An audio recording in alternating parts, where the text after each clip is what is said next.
Chamo o Edu Molina, a gente está indo para o último dia da nossa série sobre vilões, se identificando com os vilões, refletindo, dialogando com a história desses vilões. E o Edu tem conduzido a gente por esses pensamentos. O Edu, como eu apresento você como nerd, professor de história. Pode ser.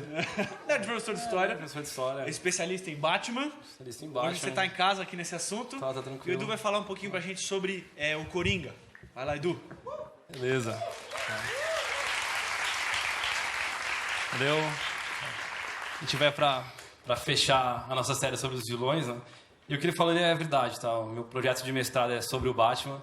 Então, não basta ter um mestrado em história, é legal falar, eu sou mestre em Batman. Que aí tem um efeito mais legal no negócio todo, né? Então, fica mais legal, mais charmoso, os alunos gostam mais, então fica mais legal o negócio todo, né? Quando a gente estava pensando na série, né? A gente falou, tem que pensar em 3 caras aí que valem a pena falar. Então, a gente vai pensar, né? Pensamos um pouco ali no Sauron, na semana passada falamos sobre o Darth Vader, e aí hoje a gente fecha a série com o Coringa, né, que talvez aí dos 3, não vou dizer que é o que tem um apelo maior, porque o do Darth Vader também existe uma comunidade enorme aí de pessoas que curtem, mas o Coringa talvez ele é dos vilões aquele que a galera mais torce. Então, não sei quem que daqui ontem conseguiu assistir o Piada Mortal, mas foi muito bom você poder ver o quanto a insanidade faz com que as pessoas gostem, com que as pessoas curtam, porque no fundo todo mundo é um pouco insano. Essa é um pouco da realidade que o Coringa acaba mostrando. É difícil definir o que é o Coringa, e na verdade eu acho legal que nenhum dos caras que escreveram sobre o Coringa quiseram definir quem é o Coringa. Dependendo de quem escreve, o Coringa ele é um cara mais irônico, ele é mais sádico, ele é masoquista, ele é psicopata, ele é sociopata, ele não é nada. Então, dependendo de quem escreve, de quem desenha, de quem faz a obra, você tem um Coringa diferente. Talvez as histórias mais clássicas do Coringa, a Piada Mortal, do Alan Moore, que ontem ganhou a animação.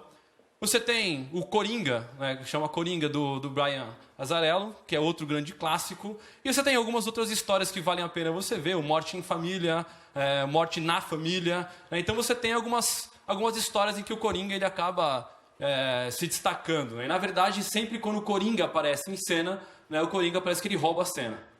Então você pega ali o filme, os filmes em que o Coringa aparece, o Batman é um ator coadjuvante.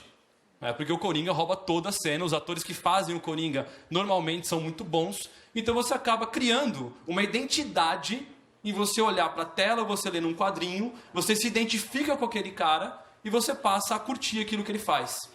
E talvez essa perspectiva dessa loucura do Coringa, que é uma coisa que às vezes pra gente passa um pouco, talvez despercebido, mas a loucura do Coringa, ela mostra um pouco de quem na verdade cada um de nós somos.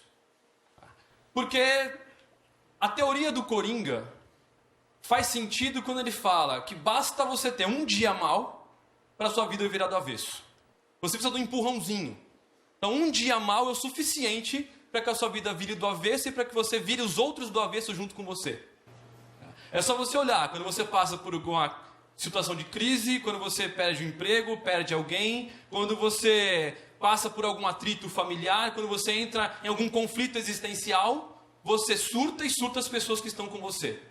E normalmente você desconta nas pessoas mais próximas a raiva e a frustração que você está sentindo. Quem não tem nada a ver acaba pagando o preço por um sofrimento que você passa. E para o Coringa isso é o máximo. No Piada Mortal, ele tenta comprovar essa loucura dele, essa teoria dele, e ele vai tentar enlouquecer o Gordon, ele vai tentar enlouquecer o próprio Batman, e ele vai tentar mostrar que essa teoria dele do dia mal é a teoria que realmente se comprova e que basta um dia mal para você virar a tua vida do avesso.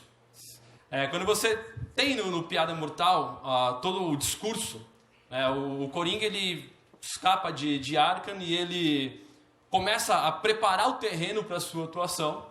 E a primeira grande cartada do Coringa é quando ele vai na casa do Gordon e ele dá um tiro na Bárbara, a filha do comissário Gordon, que era até então a Batgirl, e com isso ele deixa ela paraplégica. Ela fica paraplégica e ele acha o máximo. Ele dá risada, ele tira foto, No quadrinho fica até fica meio que assim, aquela perspectiva de quem está lendo, né? Porque ele não bastasse o tiro, ele tira um sarro dela sofrendo, ele tira a roupa inteira dela, e aí fica meio que na cabeça de quem está lendo, né? Que é uma jogada do próprio autor. Ele abusou da Bárbara, ele só tirou foto para mostrar para o pai dela depois, ele ficou ali olhando ela sofrer e depois vira as costas e simplesmente vai embora. E para ele aquilo é o máximo, porque é o início da comprovação da teoria dele. E aí a história toda se desenrola tentando enlouquecer o Gordon. Não sei se vocês já assistiram um filme chamado Um Dia de Fúria, né? Um clássico aí com Michael Douglas, e às vezes eu agradeço por nunca ter tido um taco de beisebol no meu carro, porque dirigir em São Paulo, em alguns momentos, dá vontade de você sair com um taco de beisebol arrebentando todos os carros que você pela frente. Então, a ideia é essa. Você perde o controle, e perder o controle é legal. Quando você descarrega a sua raiva em alguma coisa, você se sente bem. Você sente um alívio. Ainda que momentâneo, quando você faz alguma coisa que descarrega a sua raiva, seja ofender alguém, bater em alguém, quebrar alguma coisa, você sente um alívio naquele momento e você acha, putz, que legal, curti essa brincadeira. E aí você quebra um prato, você quebra dois. E aí você ofende um, você ofende outro. E aí você sai dando patada em todo mundo, à torta direito, sem se preocupar com o que está acontecendo. E você acaba, querendo ou não, talvez por instinto da própria natureza humana, se transformando num coringa perto das pessoas que estão ao seu redor. E qualquer coisa que você faça é normal. As pessoas muitas vezes encaram a perda do temperamento, o cara que é muito explosivo, como algo normal. Ele estoura, mas daqui a pouco passou, finge que nada aconteceu e tudo certo. É os 5 minutos, quebrou a casa inteira, brigou com todo mundo, bateu no cachorro, na mulher, e beleza, passou. E aí ele senta e vai ver televisão como se nada tivesse acontecido. Porque virou uma coisa normal. A insanidade é normal. A questão da loucura, ela é trabalhada desde os primórdios da humanidade. Você tem estudos sobre a loucura, você tem estudos sobre a insanidade, e você tem pessoas tentando tratar isso das mais diversas formas. Até hoje, não sei se alguma coisa dá muito certo para isso, não sei se a pessoa consegue obter um controle total ou não, mas a ideia do Coringa é que você nunca tenha esse controle. E o Coringa trabalha para isso. Se você reparar, o Coringa ele poderia muitas vezes ter matado o Batman, mas ele poupa a vida do Batman. O Batman também já poderia ter matado o Coringa várias vezes, mas ele também não está afim de matar o Coringa, justamente porque talvez entre os dois, além de um respeito, existe o peso. Se um pesa de um lado, o outro pesa do outro. E aí você consegue criar uma situação de equilíbrio. Não dá para você pensar no Batman sem o Coringa. E você não consegue imaginar o Coringa sem o Batman. Os dois acabam formando uma dupla não tão dinâmica, até porque o Coringa, num dos seus acessos, ele acaba matando um dos Robins que surgem por aí.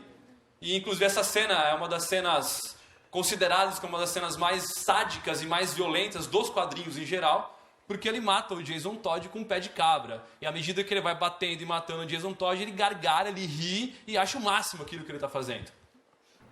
Por quê? Porque ele quer comprovar as suas várias teorias. E aí a reflexão que a gente pode pensar um pouco nessa noite é essa. O quanto de Coringa cada um de nós carrega em si. E quem poderia ser o nosso Batman? Porque você tem que ter alguém que te segure, alguém que te controle. Por mais que o Coringa não queira isso.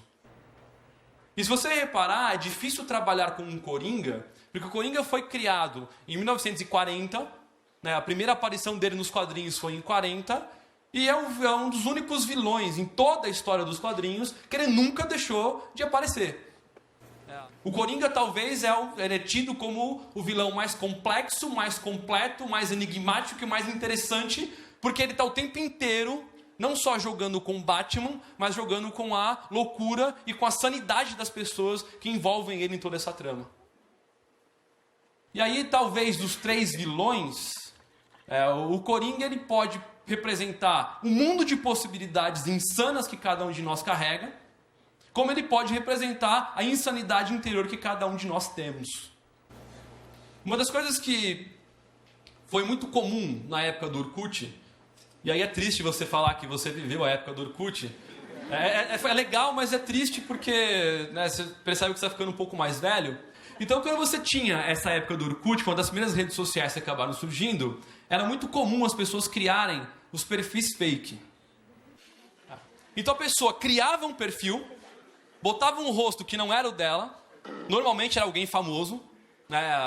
Pegava os caras que estavam bombando ali na época, né, no cinema e tal, e você colocava ali, né, 500 Brad Pitts, né, o Mel Gibson que estava em alta nos anos 90. Então você pega esses caras e você jogava aquilo ali, e as mulheres pegavam ali, as atrizes famosas jogavam ali, e as pessoas viviam aquela vida como se fosse a vida delas, mas não era. Muitas pessoas deixavam de viver a vida real para passarem horas dedicadas a uma vida fake. E criavam comunidades e criavam mundos paralelos e tinham relacionamentos. As pessoas preferiam se relacionar virtualmente do que pessoalmente.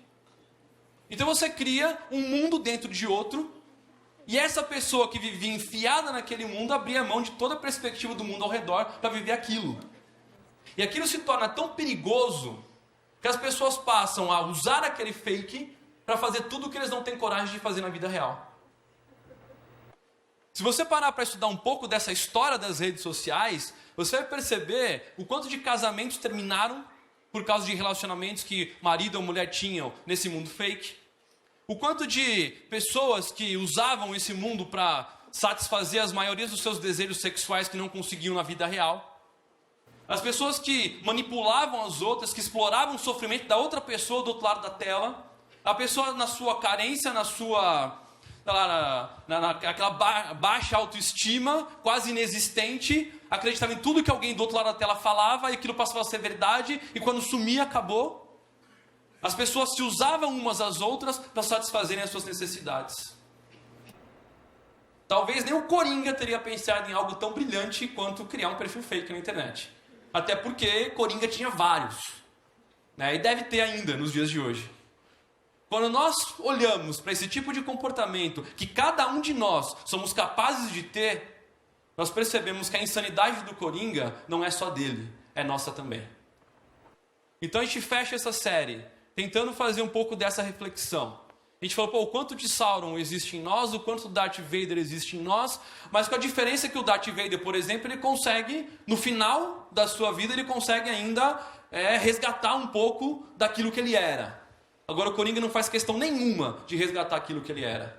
E talvez dos três, ele é o mais perigoso pensando na minha e na sua vida. Porque ele talvez é o mais presente na nossa vida o tempo inteiro. E como foi cantado aqui, não dá para fugir. Você não consegue fugir de você. Aí é bom pro Coringa que você não fuja de você. Agora a questão é, até quando você quer ser um Coringa? E é isso que eu deixo para vocês aí nessa noite, para a gente poder fechar e ir embora refletindo um pouco sobre isso.